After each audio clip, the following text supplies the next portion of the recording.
One thing people ask me all the time is how I make my podcast merch, and I always send them over to Printful. In fact, I've officially partnered with them because they do such an incredible job. Seriously, you guys, they are such a game changer. It's so easy, I could do it. Printful is a print-on-demand site where you design your merch exactly the way you want it, and they create it for you when someone clicks that purchase button. So you're not stuck storing boxes upon boxes of shirts, hats, stickers, or random inventory in your house. The best part is that you can link your Printful creations directly to your very own website. I just design what I want and they take care of the rest. They print it, pack it, and ship it for me. And you can set your own prices. And the merch options, endless. The limit does not exist. We're talking everything from cozy sweaters to phone cases and even adorable pet accessories for your furry little friends. They'll love it. So if you've ever wanted to start a side hustle or just bring a creative idea to life and slap it on a t-shirt or a good old dad hat, this is hands down the easiest way to do it without the stress. Head over to printful.com/a/suspects to let them know I sent you and get that creative juice a-flowing. The link is in the show notes to get started. Again, that's printful.com/a/suspects to let them know I sent you.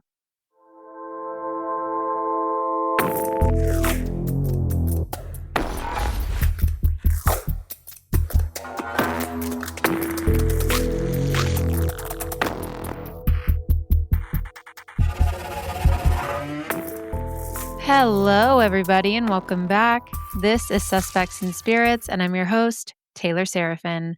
And your girl is still and forever will be mentally at the Hayley Williams concert. You guys, that was the best concert I have ever been to in my whole existence, my whole entire life. Hayley is not human. Like, how is she real? How is she real? I am so thankful to have seen her in such an intimate venue. I didn't get stuck behind any tall people, no tall people. Well, actually, I almost did. But then this girl, Autumn, who we met at the concert, was like, hey, you just stood in front of a really short person. And then he moved out of the way. And David kind of like pushed him, just gave him a nice little tap, on his back to be like, hey, brother, you gotta scoot up a little bit. But yeah, shout out to Autumn. Thanks for looking out. And then we also met Emma there, who was a bathroom buddy. And oh shit, I did not get his name, but we met the nicest guy while waiting at the doors. If you're listening, I'm so sorry. I'm the worst. I didn't even catch your name. Fuck. So sorry. But I do remember you saying that you saw Hayley and Taylor at Wembley, which blew my fucking mind. Luckiest dude alive. And then just like everyone was super cool. Everyone was awesome. Autumn gave me a bracelet, which I will cherish. Thank you, Autumn. And it was just a really, really kick-ass night. Like best night of my life. My wedding was great. Being a mom is great. This was also very high up there on the list. Okay. I felt, I don't have words. I don't have words to express how incredible she is. It's hard to explain. It was a very spiritual experience. I almost cried multiple times. Her songs just speak to me on a cellular level. They always have. They always have. Paramore has always been one of my favorite bands. Hayley has always been my number one girl crush forever. And voice crush. I remember being like 12 and being like, can you have just like a crush on a voice? Like, is that a thing? I fucking love her. And after the concert, I felt super old. You guys, super old. We ended up getting in line outside the venue around like 2:30-ish p.m., but people had been camping out there since like 8 a.m., right? And I was like, fuck, what if I can't get close to Hayley? I didn't wait 22 years to be stuck behind tall people. But no. We got in, no problem. And actually the security line, it worked in our favor because we didn't have like bags or anything. So we bypassed a lot of people who had been ahead of us in line. And then of course, the doors open and they were like, no running, no pushing. And my tiny little legs just shuffled across that floor as fast as humanly possible without technically running. So we'd got like I'd say third or fourth row behind barricade. So not bad at all, like super lucky. But afterward though, I was like, I hurt. I hurt everywhere. And all I did was stand All I did was stand, I mean, for hours, we got there at 2:30, but, yeah, this is 32. Well, no, wait. When you guys are listening to this, I will be 33. Yeah, my birthday is coming up on Tuesday, so, yeah, I'll be 33 and 1 day old when you're listening to this. So, yeah, this is 33, and you get sore after concerts, but you get to spend your money however you fucking want. And speaking of that, someone needs to confiscate my credit card because Haley announced more tour dates, and I'm not okay. I am not okay. There are none in Arizona, which I get, like, she was just here. Like, I get that. But I don't really care. I don't care. I will go to California. I will go to Texas. I will go to fucking Mars for Haley. I am a grown up now. I can do what I want. My husband was like, are you really gonna go? Like, I sent him the text. I screenshotted her tour announcement and he was all, "Oh, no." I was like, "Oh, yes. Oh, yes." He was like, "Are you seriously gonna do this?" I was like, "Imma fucking try."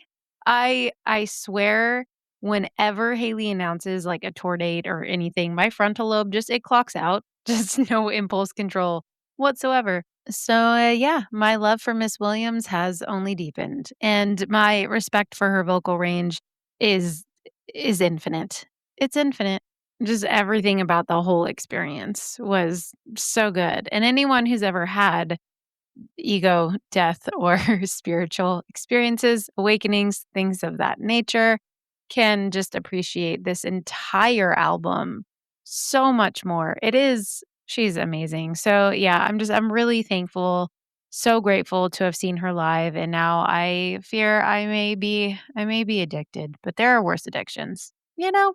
So I'm gonna need to see her live again. And maybe one day, if I'm lucky, I'll get to see Paramore if it all works out. I know Haley said Paramore will never be, done, like, they'll never be over, and I want to believe that in my soul. I do. So no one crush my fucking dreams, okay?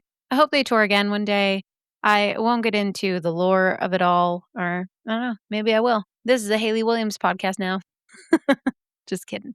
But she's cool as fuck and the most talented human I've ever seen. You guys, I gotta see her live. I got to see her in real life, and that was real. That was real. We met some cool people. David, like, nonchalantly mentioned, before the set began my podcast, we were talking to Autumn about her tattoo because she had a misguided ghost tattoo, and I was like, "That's so fucking cool. You're the second person I've seen with that tattoo. It's awesome." And he was like, "Hey, that looks like your logo." And they were all, "You have a podcast?" And immediately got out their phones and clicked subscribe, and just the best humans. So thank you guys. And shout out to Emma for the Spotify comment. No clowns is fucking right. Thanks for listening. It was awesome meeting them. You guys are cool. And they were from not the guy, oh God, I can't remember his name. Did he tell me his name? You guys, I don't know. But he is from Phoenix. The girls were from Ohio. They were very cool. And that is commitment. They got Haley tickets wherever they could, which I understand because I'm about to do the same for her new tour. So, okay. I will literally keep talking about this for the rest of my life. So I got to stop because you guys, I have a very spooky story for us today. And it's both spooky and sort of has some, like, really funny comedic relief, some funny moments. This poltergeist we're going to be talking about is genuinely the funniest poltergeist I've ever researched. You'll see. You'll see why. But there's also some very scary shit that happens. So, best of both worlds. You get the best of both worlds. Okay, time to lock in. I am not joined by Brandon, aka Lawrence, today because I am really tired and I don't know if I have the bandwidth for his shenanigans. But I did get some DMs saying that they enjoyed his commentary, even if it was rude.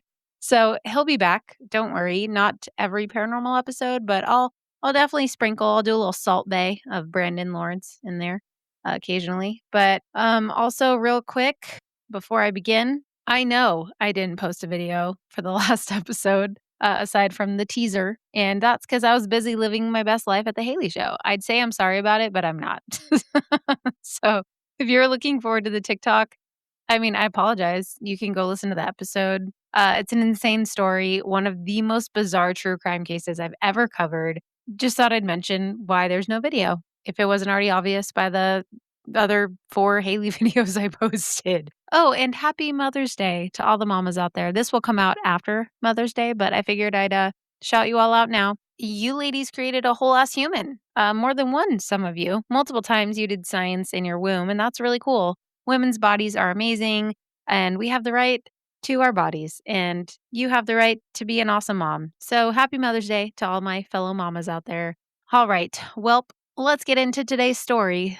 This case is pretty famous, I'd say. At least it is across the pond over in Britain. And this story takes place in Pontefract. I think I said that right. Pontefract, West Yorkshire, England. Let's set the scene. Sitting at 30 East Drive in Pontefract, West Yorkshire, England, is a row of nearly identical brick houses stretched along a quiet street, and each one blending into the next so very seamlessly that it would be easy to overlook this one home in particular. There is nothing outwardly remarkable about this property, no visible sign that anything unusual has ever occurred there. Yet, behind its ordinary exterior lies one of the most infamous and violently active hauntings ever documented in Britain. It all began in August of 1966 when the Pritchard family arrived at the house on 30 East Drive, full of optimism. Joe and Jean Pritchard stood at the front door with their children, Philip, who was 15, and Diane, who was 12. And the move represented a very fresh start for the family. Relatives lived nearby. There was an aunt and cousins just down the road, and a grandmother close enough to visit very often. The home itself felt very welcoming, full of potential. It was the kind of place where they imagined raising their children, building memories, and settling into a very stable life. And that sense of hope carried them through the door as Joe unlocked it for the first time, unknowingly inviting something else inside with them. And the activity in this story did not waste any time. Because by the end of that very first day, something within the house had already begun to shift. As dusk settled and the family adjusted to their new surroundings, an atmosphere took hold.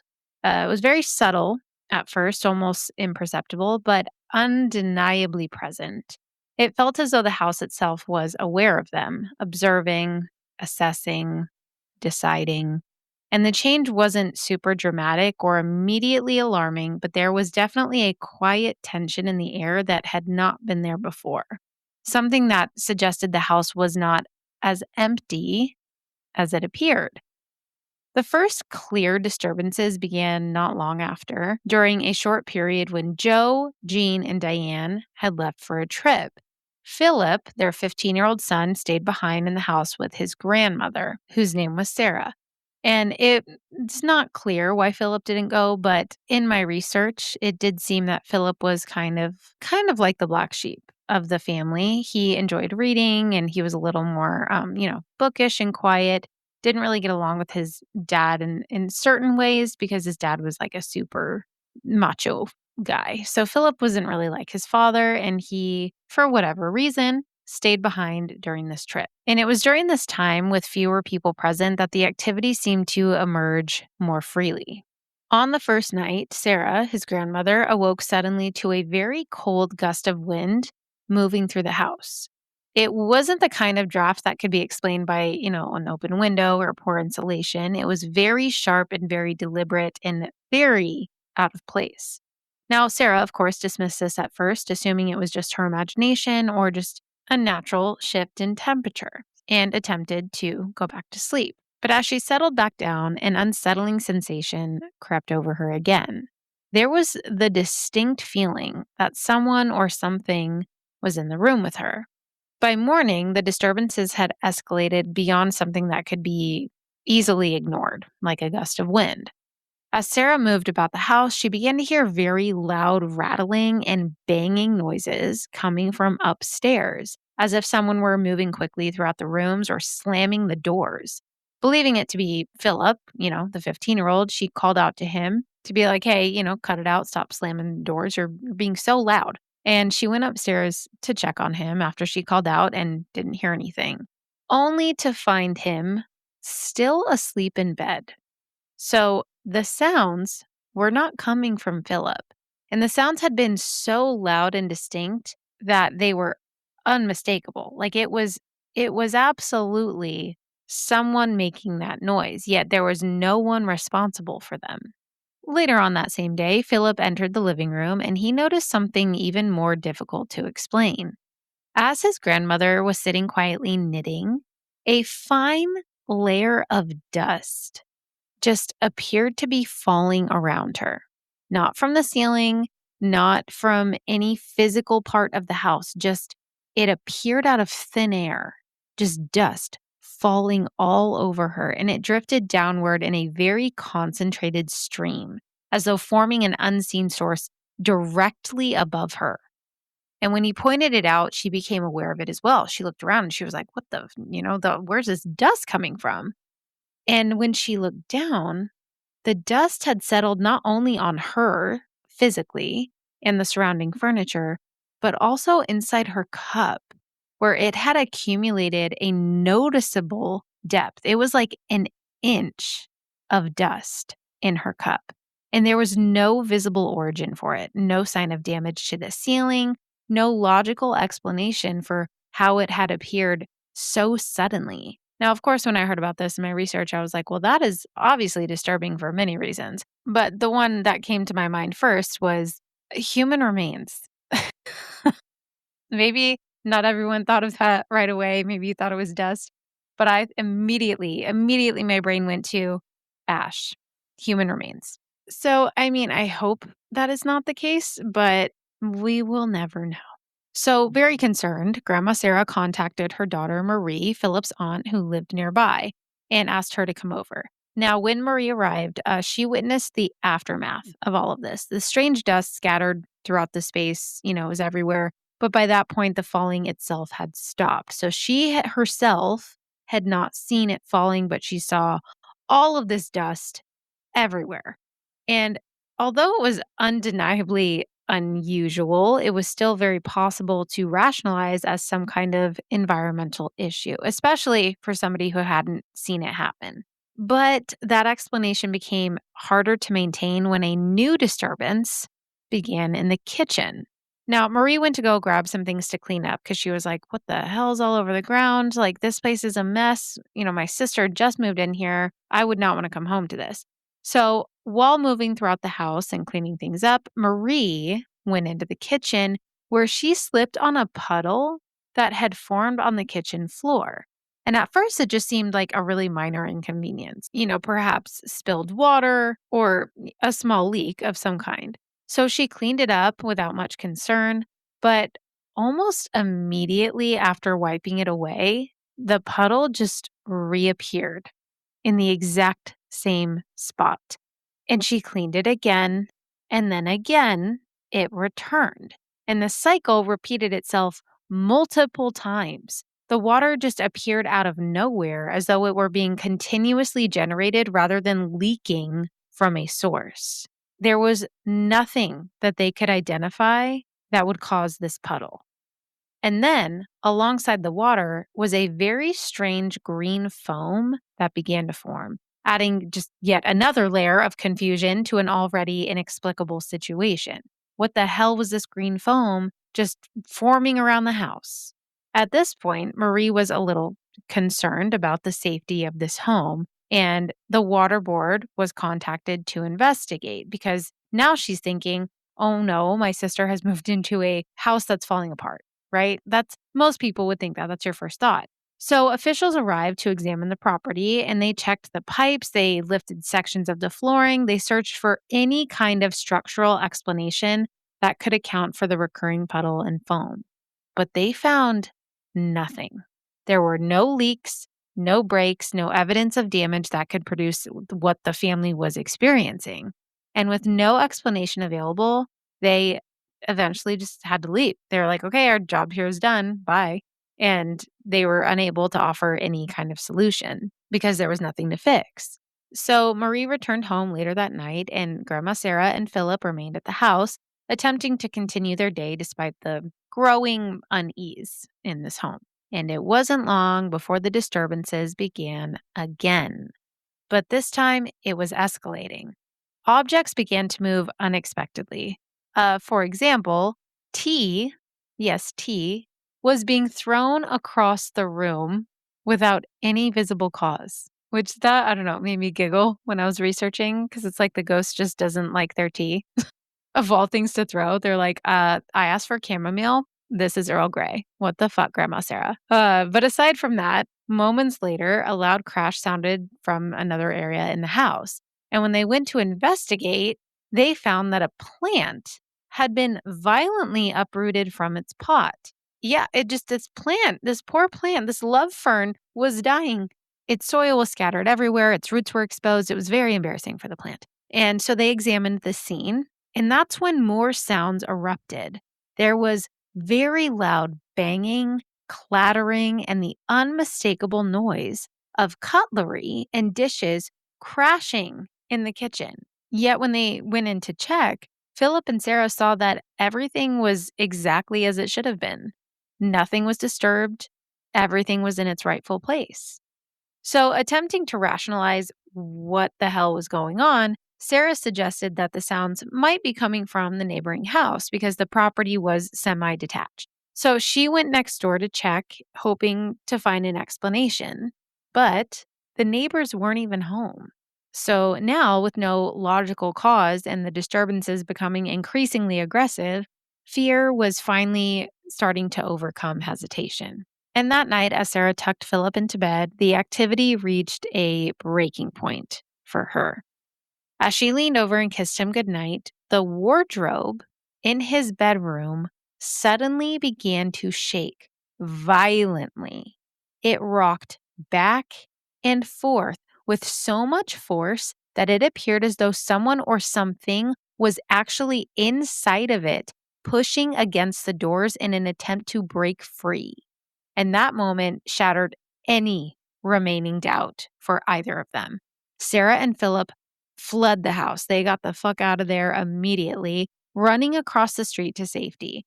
And from there, they contacted the police because they were convinced at this point that there must be someone inside the home responsible for what they had witnessed. That was the only logical explanation. So officers arrived and they conducted a thorough search of the property. They checked every room, every possible hiding place, every little nook and cranny, looking for any sign of an intruder. But they found nothing. There was no one there. No one had been inside this house other than Sarah, Philip, and Marie the prior day.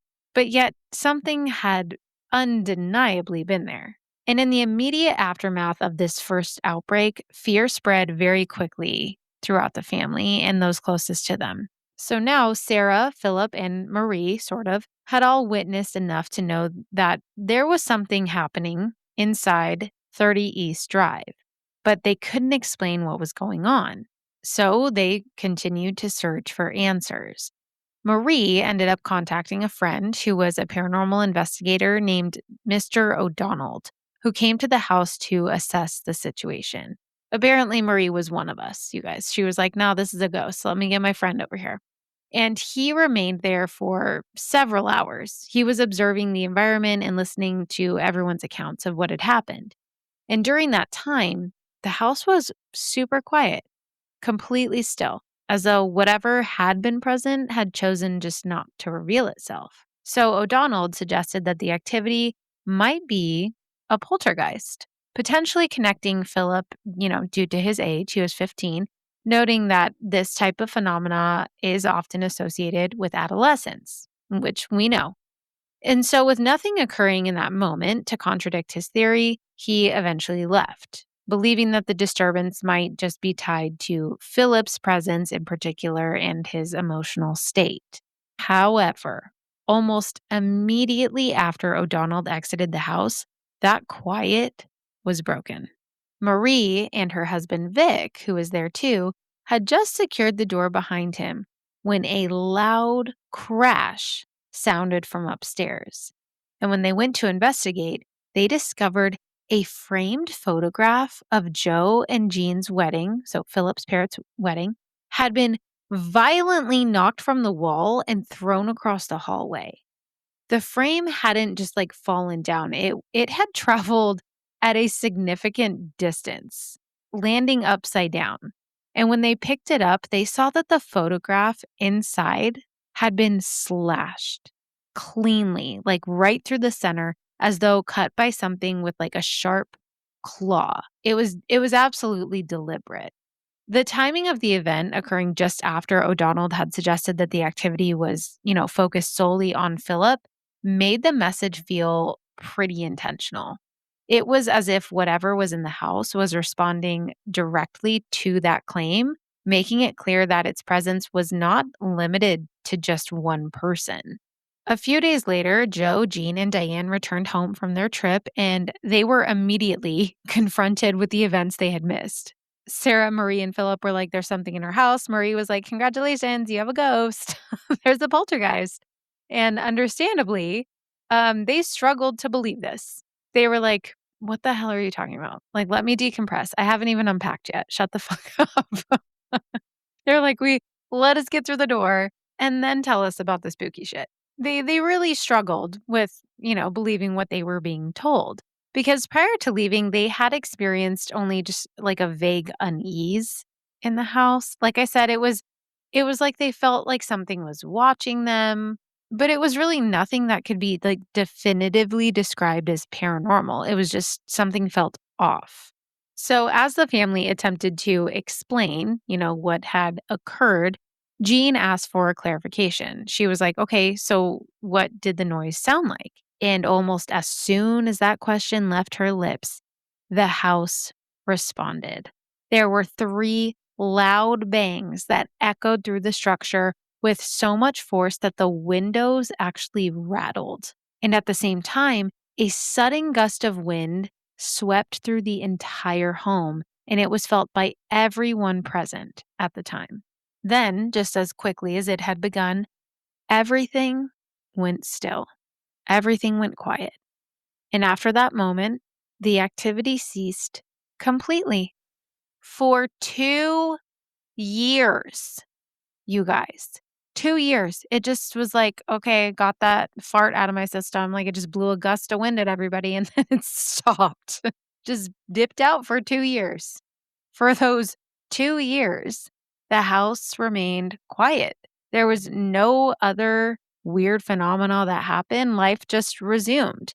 Philip grew older, Diane matured, and the events of 1966 faded into memory, becoming something that felt really distant and almost unreal. Maybe they just built it all up in their heads.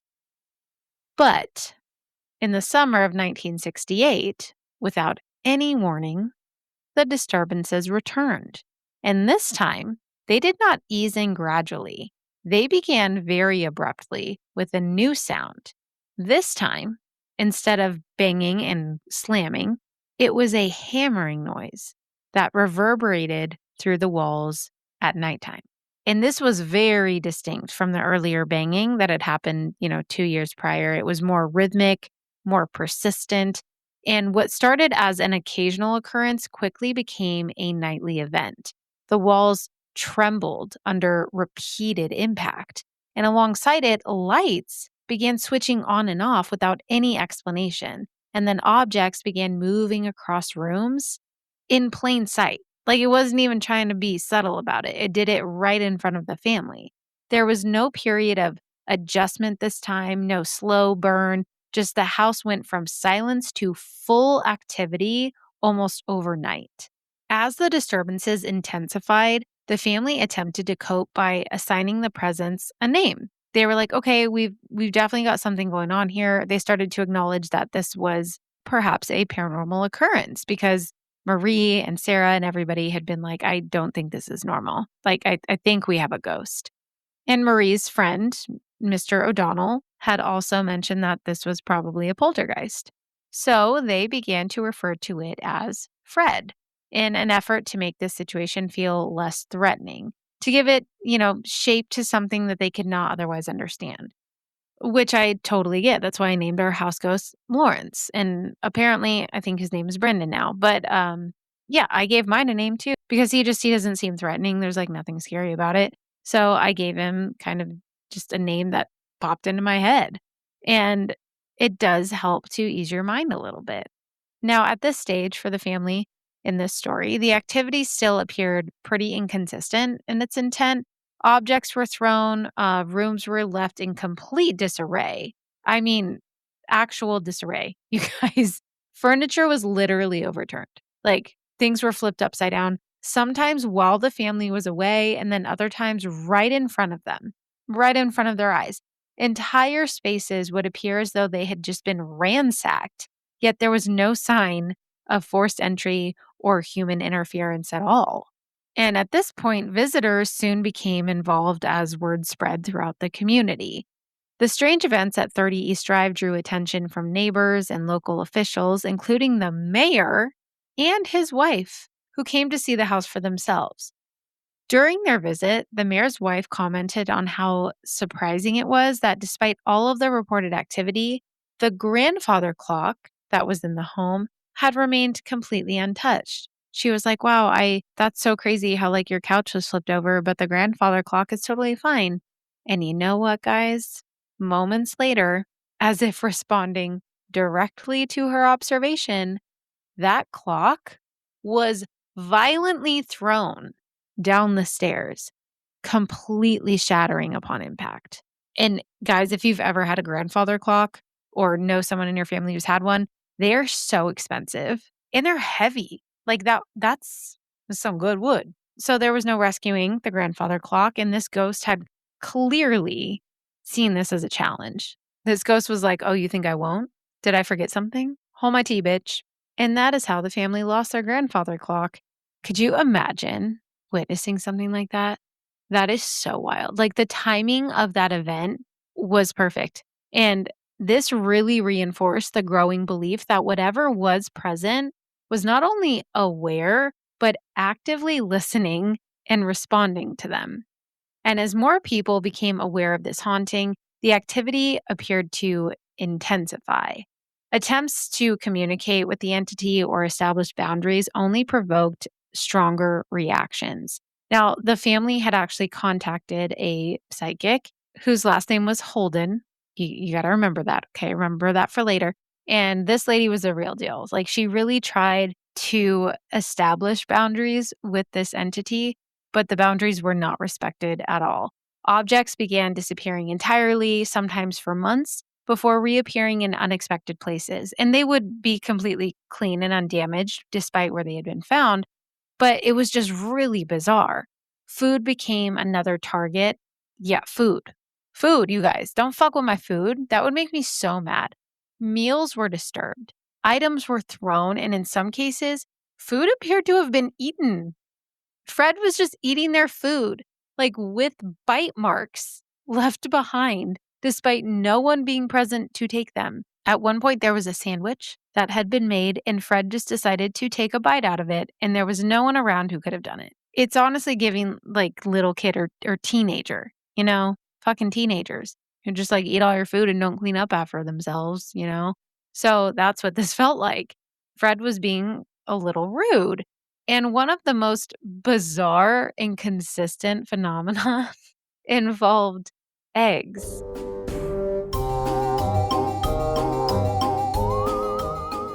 We love our pets, but sometimes they act like feral raccoons on a Red Bull binge. Like my pit bull Rizzo, for example. She is 10 years old and still chews like a puppy in the velociraptor phase of doggy development. In fact, one of her favorite pastimes is running up the backyard wall, jumping into the tree, and trying to grab birds or lizards, which is hilarious to watch, but also, please don't bring me the birds. So, if you also have a dog with the energy of a caffeinated raccoon, I found something amazing. It's called the Woof Popsicle. It's basically a popsicle style toy for dogs that you fill with treats so that they stay busy instead of eating things that they definitely should not eat when those zoomies hit. My favorite part is that they have refill pops. So when your dog finishes one and then stares at you like you personally ruined their life, you can just pop another one in. So the next time your dog is behaving like Michael Scott yelling parkour and launching themselves off the furniture and you fear for their safety, give them a little treat to keep them busy. Head to the link in the show notes for the Pupsicle and the refill pops. Your pup will thank you. All right, Ghouligans, quick hydration check. Are you drinking enough water, or are you running on caffeine vibes and unresolved trauma? because most of us rush through our day just trying to survive. And before we know it, it's 5 p.m. and we've had 3 cups of coffee and maybe one very sad glass of water. Bobby Boucher would not approve. Dehydration can cause migraines, fatigue, and even make you ornery. And as Mama always says, people are ornery because they got all them waters and no electrolytes, just like alligators. And that's where Waterboy hydration packets come in. You just dump one of those bad boys into your water, and suddenly you've got some high quality H2O. They are sugar free. And the best part, they've got flavors for every situation: strawberry lemonade for daily hydration, blue raspberry for post workout recovery, and weekend recovery packs for when life hits you like a linebacker from the Bourbon Bowl. But if you're not sure which one to start with, grab the sampler pack and try them all. You don't need to be dehydrated, and you don't need to be ornery. Water doesn't have to suck. In fact, Waterboy hydration packs will help your medulla oblongata. Head to the link in the show notes and grab your favorite flavor so you can hydrate all day long.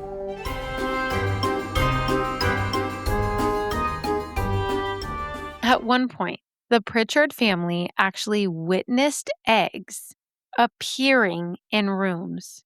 They would just appear seemingly out of nowhere. They would pass through closed doors and then just explode midair. I know. I've never heard of something like that happening in a case like this. The weirdest part to me about this is that the eggs themselves pass through walls and doors and things. It's like the poltergeist was carrying the egg and passing through walls and doors, and somehow the egg did it too. It's so fucking weird. It's like a time slip almost, you know? It's like when some people say that hauntings aren't really hauntings, they're just, you witnessing a time slip, like something that happened either in the past or in the future. Somehow our timelines, like, overlap and you witness this thing happening, which I don't know if I necessarily agree with that. Like, I'm not saying it's not possible. Anything is possible, but that is one theory that people have. So eggs were just flying around. And in one instance, Jean, the mother, actually attempted to stop this activity because it is a little inconvenient to have your eggs exploding and then having to clean it up. So she tried to stop this by bringing a carton of eggs into the living room and holding it firmly, ensuring that none could be removed. And despite this, despite her best efforts, the eggs continued to appear and explode in front of the whole family, just over and over again, until the number exceeded what had originally been in the carton. So she was like, well, clearly, this isn't coming from the carton. These are like ghost eggs. But when she finally opened the carton, every single egg inside had vanished. They were gone. Yeah, that is the weirdest fucking thing I've ever heard in one of these stories. And it gets weirder, you guys. It gets sort of comical. So as the disturbances escalated, others came forward to witness or even challenge what was actually happening, including a very, very deeply religious relative named Maud Pierce, who was determined to prove that these events were fabricated. She was like, this is giving our family a bad name. We need to stop this madness. This is bullshit. I'm going to go prove that this is not real. So she entered the home completely convinced that there was a rational explanation or that everyone was lying, completely dismissing the family's experiences as exaggerated or just deceptive. However, while she was in the house, she was, sitting alone in the kitchen, and she experienced something that she could not explain. Without a warning, a jug of milk was lifted and poured over her head. You guys, this fucking poltergeist just went full Carrie and no one else was in the room. So there was no physical explanation for what had happened. The ghost was just being a mean girl, just being a Regina George. And despite this, she, the aunt, initially insisted that one of the children must have been responsible. She was like, one of the kids did it. One of your little kids. But Philip and Diane were like, we didn't do that. That wasn't us. We weren't even in the fucking room. So her skepticism was further challenged by a second encounter. So this aunt had a pair of gloves and her coat that were nearby. And at one point, she noticed some movement in the room where the coat and gloves were. These gloves rose up and began to move independently, like Thing from the Addams family. And these little gloves advanced into the room like just disembodied limbs. They would position themselves along the door frame in a way that almost looked like a very, very tall person was like standing there holding on to the frame, like mimicking a figure. And this is my favorite part. When Ma Pierce attempted to repel this presence, because she was very scared, she did this by singing a religious hymn. She was singing a church song, and the gloves moved in response. They started to dance, like reacting to her song along to the beat. And some of the movements were like conductor movements. Like it was conducting the song for her. When I was researching, I was like, what? I just picture like little white gloves, like little white gloves just floating in the air and then like clapping along to her religion song, you know? This is my favorite poltergeist story I have ever heard in my life, simply because of just the chaos that is with Fred. Fred is everything. But unfortunately, Fred does not stay so lighthearted. Things do get very scary down the line. So just hold on to your butts, okay? So this interaction that the gloves had with Maud Pierce suggested not only awareness, but a level of engagement that blurred the line between chaotic activity and just absolute deliberate behavior. And by this point, it had become increasingly difficult to deny that whatever was in the house was intelligent, reactive, and clearly growing stronger by the second. The activity extended beyond simple movement of objects like eggs and into something far more controlled. It became very capable of interacting with people directly and responding to their actions in real time. And like with many other entities, there was definitely an odor that took over the house at times, but it's different than what we have been told before. Most of the time, with this poltergeist in particular, it was very floral and sweet. So, like, eggs would explode, but it didn't smell sulfurous. It smelled like flowers, adding to the disorienting nature of all of these events. And then there were the electrical anomalies that became extremely apparent because the family's energy usage actually dropped dramatically to the point that the authorities, like the electric company, suspected that they were tampering with the meter. But despite investigation, no explanation could be found. Like they had no idea why their electricity bill was so low and why their usage was so low, leading some to believe that the entity itself was interfering with the energy within the home. So Fred was like doing them a solid and lowering that electric bill, I guess. You heard that, Lawrence? Brandon? Lawrence Brandon? We live in Arizona. I'm just saying the electric bill gets very, very high. So if you could get on that, that would be so great. But in this house, the disturbances were no longer just chaotic or strange. They were building toward something. As we know, when it first started happening the years prior, Philip was 15. Diane was now also a teenager. She was maturing, and now here we go again. So as the disturbances continued to intensify inside of 30 East Drive in Pontefract, it became increasingly clear that the activity was no longer random. The focus of whatever inhabited the house had narrowed, and its attention had settled almost entirely on Diane. And while earlier incidents had affected the entire family, this shift marked a turning point in the story, transforming the haunting from a shared experience into something far more targeted and, quite frankly, very dangerous. There had been warning signs leading up to this change, moments that, in hindsight, revealed the escalating threat. So, this is where the fun, chaotic, silly ghost becomes quite scary. For example, on one occasion, a heavy sewing machine was lifted and forced against Diane, pinning her to the stairs.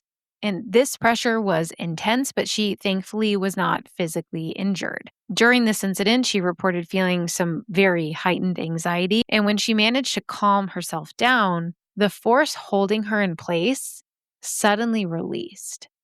At the time, this may have seemed confusing rather than overtly malicious, but it demonstrated a level of interaction that suggested the entity was responding to Diane directly and that things were now becoming less silly and more harmful.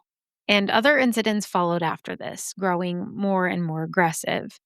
Diane, again being the target, was repeatedly disturbed in her sleep. She would be awakened by the sensation of invisible hands grabbing at her, which I really fucking hate. I do not like that. And these encounters escalated to the point where she was actually at one point physically thrown from her bed. Like it threw her out of bed. And she would wake up completely disoriented on the floor only to watch as her mattress would lift from the frame and then crash down onto her. Not on the frame, on her. And we know mattresses are heavy. Like, this is not, this is no longer a fun, silly little ghost. This thing is out for blood for whatever reason. And these events occurred multiple times. The family continued to struggle with fully accepting the danger, in part because the haunting remained really inconsistent. You know, it alternated between chaotic, almost like playful activity, like dancing hands, exploding eggs, and taking bites out of sandwiches, to moments of very clear aggression. At one point, guys, there was even like a string of sausages that had just been like thrown out into a room just out of nowhere. So this poltergeist was just very hard to read. So they didn't necessarily know when it was being dangerous and when it was being playful. However, all of that uncertainty ended one night in particular when Fred, the entity's intent, could no longer be misunderstood. The house had already been unsettled that evening with lights flickering and heavy impacts reverberating through the structure. The atmosphere was very tense and very charged with the sense that something was building. That evening, Diane had retreated upstairs, kind of just seeking distance from the disturbances. But the activity followed her, and moments later, a scream echoed through the house. Drawing Philip and Jean toward the staircase, they ran up there, and what they saw when they arrived was unlike anything they had experienced before. Diane was not walking up the stairs. She hadn't fallen and hurt herself. No, they saw her being dragged. An invisible force was dragging her up the steps by her throat. Her feet were kicking and thrashing against the carpet as she desperately tried to fight back. She was struggling to breathe. Diane was trying to free herself, but it was like trying to catch smoke. There was nothing she could do. They could see the impressions around her throat. Diane was in danger, like she was being strangled. So Philip rushed toward her, grabbing her arms while Jean wrapped her arms around Diane's waist. And together, they pulled as hard as they could with all their strength, attempting to drag her back against a force that they couldn't see or even physically engage with. It was basically a tug of war between two people in the spirit world, like something that just existed beyond their reach. They had no control over it. And then, without any warning, it released her. And all three of them collapsed at the base of the stairs. Obviously, Diane survived and she was okay, but the aftermath was undeniable. There was bruising all around her neck with a very clear impression of a hand. So, this was evidence of a force that had gripped her with the intent to suffocate her. And from that moment forward, there were no longer any doubts in anyone's mind that this entity was capable of violence. Following this attack, the nature of the haunting shifted once again. Members of the family actually began to report seeing a figure within the house. And the descriptions were pretty consistent. It was a tall, hooded presence draped in black robes. Its face was hidden. You could never actually see any facial features. And it didn't speak and it didn't approach them. It just stood there and watched them. And these sightings were not just limited to the Pritchard family. Neighbors also began to report encounters. One neighbor described hearing pounding drum like noises within her own home, strong enough to cause visible cracks in the ceiling. And when she turned, she saw the same figure. It was the shape of a robe with no visible face, standing silently behind her before disappearing. Other witnesses described glimpses of dark fabric trailing through rooms as though something were moving just out of sight.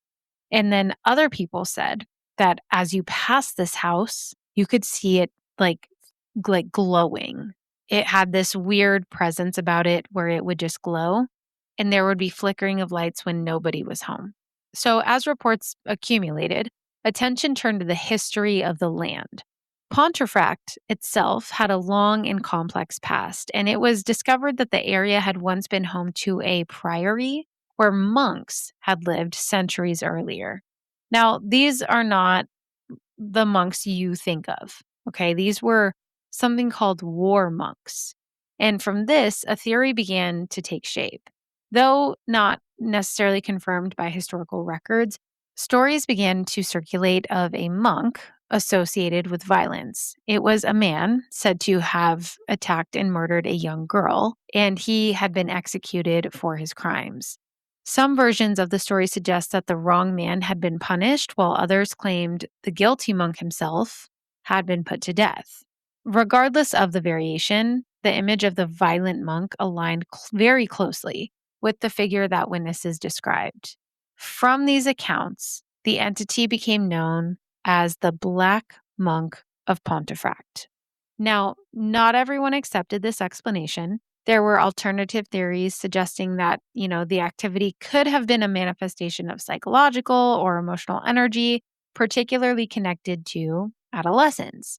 Given that the disturbances coincided with, Philip being 15 during the first outbreak and Diane being 15 during the second, some believed that the phenomenon might have been tied to the intense internal experiences of the teens, projecting outward in the form of poltergeist activity. However, this theory struggled to account for the physical force, the shared sightings and the consistent descriptions of the hooded figure. Despite the fear and the intensity of the events, the haunting did not end with the final confrontation or a resolution. Instead, as abruptly as it had returned, the activity began to diminish. And by 1970, the disturbances had largely ceased. There was no clear reason for the change, no successful exorcism, although there was one attempt. I wouldn't even call it an attempt. The Pritchard family had called in a priest, a pastor, to do an exorcism. And he basically claimed that it was too much paperwork. It was too difficult to actually get that exorcism done. And he performed a very poor excuse for an exorcism. It's like he didn't believe it. And so he just didn't go to the trouble of getting it approved, And I know that they're difficult to approve. I know that. I know that the diocese aren't just like, yep, here's your paperwork. Go do your exorcism. But it didn't even seem like he tried very hard.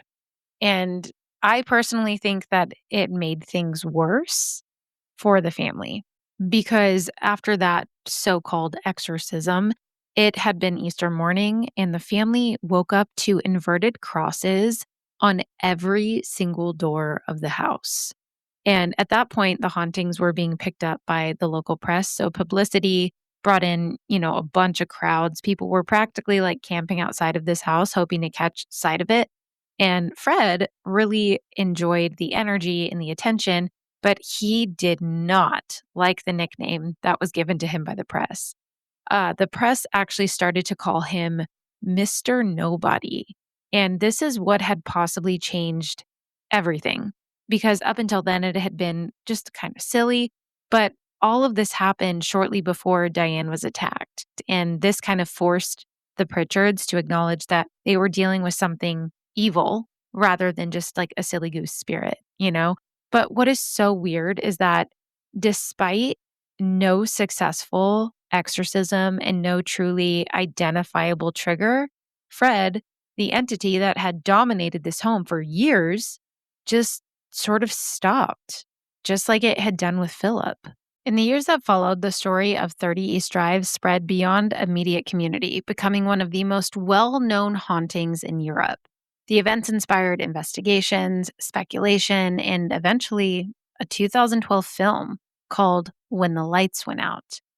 Now, something I found to be very interesting is that this film was created by Pat Holden, who was a relative of the Pritchard family and had grown up hearing about the experiences. Now, if you guys remember, I very, very briefly mentioned a psychic whose last name was Holden, who tried to set boundaries with this entity, and it kind of made things worse. Now, her name was Renee Holden. She was the sister in law of Jean Pritchard. And Pat Holden, the director of When the Lights Went Out, is her son. And this film is based on the events that his mother witnessed and the experiences of the Pritchard family in the 60s and the 70s. And he later recalled seeing Diane shortly after the attack on the stairs, noting the visible bruising around her neck. And, there being evidence that left a very lasting impression on him and reinforced his belief that these events were very, very real. He even remembers being forbidden to go into their home because of how strong this entity had become and how aggressive it had become. And then, get this, the production of the film about this story was basically haunted. It was surrounded by very strange occurrences. You guys know how there are haunted movie sets? We hear about it all the time, or cursed movies like The Exorcism, The Omen, crazy shit that happened during those movies while they were being filmed. Well, this one had very similar vibes. It was almost like this entity didn't want the movie to be made.